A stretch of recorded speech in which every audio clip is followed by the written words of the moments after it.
বাংলা নববর্ষের শুভেচ্ছা জানিয়ে সকলকে আজকের এই ভিডিওটা শুরু করছি। এখন বাজে ভোর 5টা আর আমি আর সোহম রেডি হয়ে চলতে যাচ্ছি আজকে আমার বাড়িতে, মানে আমার বাপের বাড়িতে বনগাঁয়।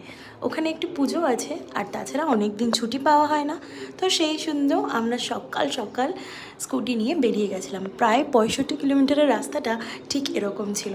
আমাদের বনগাঁর দিকে যেতে গেলে যে যশোর রোডটা পড়ে সেটা পুরোটাই এরকম গাছে ঢাকা, অসাধারণ প্রাকৃতিক সৌন্দর্য। যাওয়ার পথে চাঁদপাড়াতে একটা পেট্রোল পাম্পে দাঁড়ালাম, তেল ভরলাম, তারপরে সোজা ঢুকে গেলাম বাড়িতে। বাড়িতে অলরেডি সবাই ওয়েট করছিল।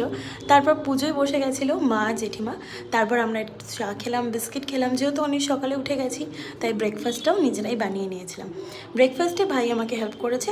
আজকে বানাচ্ছিলাম ওটস দিয়ে আর ময়দা দিয়ে অল্প একটু সবজি দিয়ে একটা প্যানকেক টাইপের খেতে। এটা কিন্তু খুব ভালো খেতে হয়। বাকি ভিডিও পরে আসছে। ওকে, বাই।